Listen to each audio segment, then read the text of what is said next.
Greetings, adventurers. Hi there. This is it's a little mini, teeny tiny dungeon.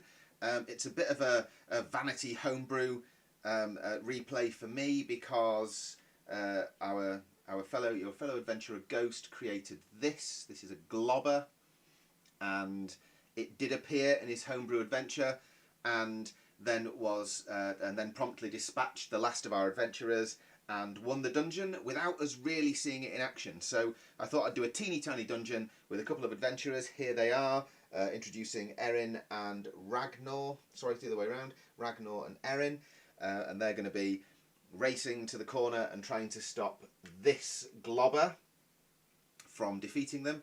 I am going to give them a single life each, so we don't need these death counters. Or just to remind you, they're a single life each.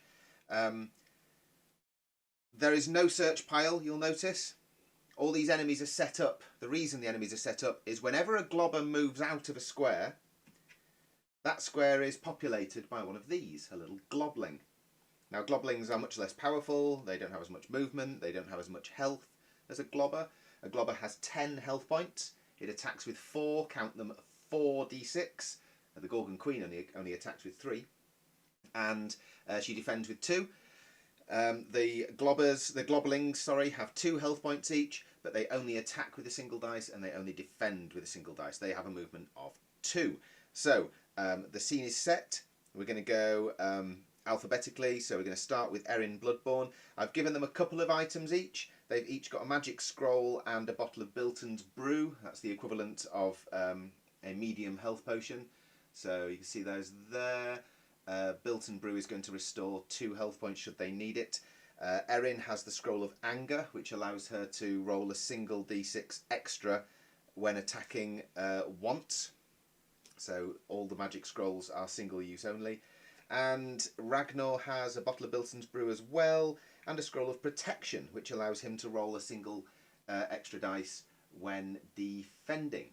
So there we are, the scene is set. Let us begin. So, first of all, we're going to roll for Erin's action points, and we're going to go ahead and roll, let's see, where are we? I think there might be a good spot. You can see there, right? There we are. So that's 8. 8 action points for Erin. Sorry, 8 health points for Erin. We're rolling for health, aren't we?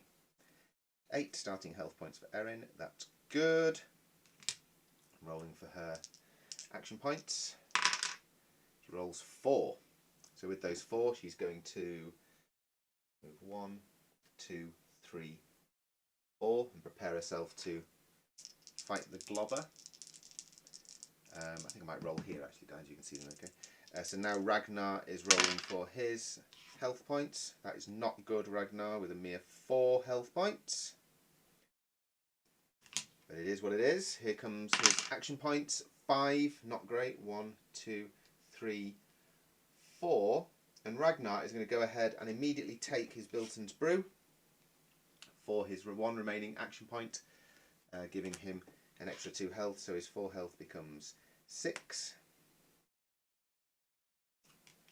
Okay, now it's the Globber's turn. Now what the Globber's going to do, it's going to exactly the same AI mechanic as all the other Gorgon's Loch enemies when we're not playing with a Dungeon Master. It's going to drift towards its nearest player enemy. I've made a mistake with Erin's placement already. She is in range of the Globber. The Globber is going to glob, spawning Globbling 1 behind it. Glob, spawning Globbling 2. Squelch, spawning Globbling 3. And Slurp, spawning Globbling 4, and it's enraged to attack Erin with 4d6. Now I thought she kept out of range, so this could be the end of Erin. Single life, remember, and the attack is a good one. I'm going to call that a 4. So we have here, well look, that's crazy, that's 17, and she's only got 2 to defend with. She doesn't have the Scroll of Protection, so sorry, I'll leave that there. I'm going to take another 2d6 to roll elsewhere for her defence. She's got the Scroll of Anger, which she could probably do with giving to Ragnor, but it's too late now. So here it comes, I'll roll it here. 9. Okay, so she's just lost. Of that 17, she's just lost 8 health points. And look, Erin has 8 health points. So, boys and girls, Erin's out of there already. First hit, sayonara Erin. So all of her stuff goes to the bottom of the search pile. We scratch Erin out of the dungeon. The Globber's turn is over. These enemies were spawned after the Globber's turn, so their spawning was their enemy turn. So now we go back to the player character. Goodbye, Erin. Farewell. I'll see you at the start of the next dungeon. Ragnor, you've just seen your colleague killed to death with extreme prejudice. I've left you a bit of space for your magic scroll, though.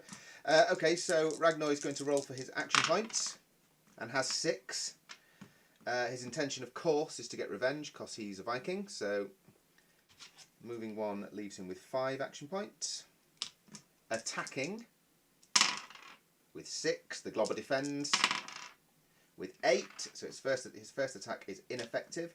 Second attack, 9. Globber defends with 2. That's more like it. Wow. So that is a huge hit the Globber's just taken. And 2, 4, 6, 7 health points later, it's still there. Amazing. Okay, so Ragnar now has 3 action points, but 2 potential attacks left. First attack is a 12. Look at that. The Globber defends with 8. The difference is 4. It has 3 health points left. The Globber arrives, kills a player character, and then is immediately killed itself. Farewell, Globber. We hardly knew thee either, but at least we saw you in action, and you got to kill a player. That's good. Ragnar has a single action point remaining. So he doesn't. He's got 2. He's got 2 action points remaining. So he's going to move 1, and then he's going to use his final action point to attack that there Globbling. 10. It's an insta-kill. So Globbling number 4 is straight, fresh off the board the moment it arrives. 1, 2, 3, 4. There's Globbling number 4. Off. Goodbye, Globbling number 4.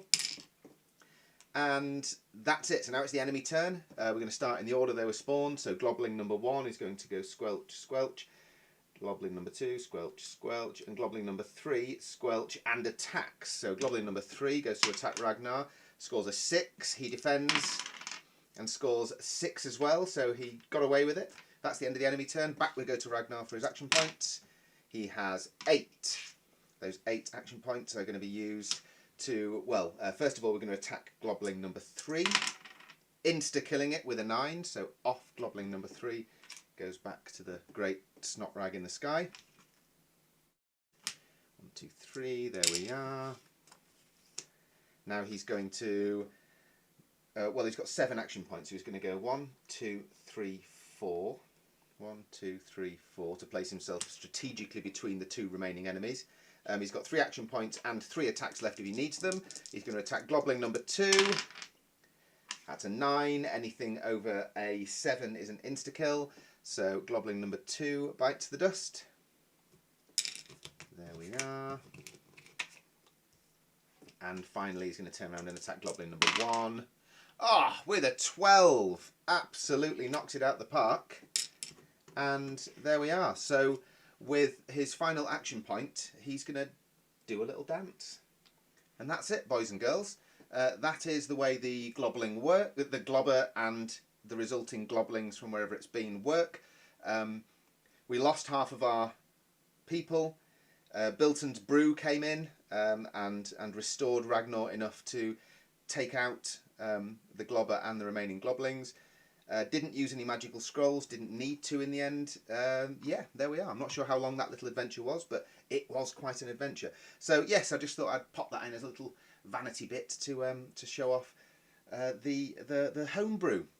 So I'm sure the Globber and Globblings will reappear in future playthroughs, but as the Thursday playthroughs are going to be your ideas and what you put to us, come and join the adventure. Let us know what sort of scenarios you'd like to see. I don't mind creating new enemies. I don't mind creating new traps or new board pieces for your homebrew adventures. And of course, you will be name checked in the creation of. But also, if you have a look over our other playthroughs, if you want to create your own adventure just narratively, so using the board pieces that we've already got and that come with the Gorgon's Loch, there's a whole list of them on the campaign page, and I've just added a unboxing video as well.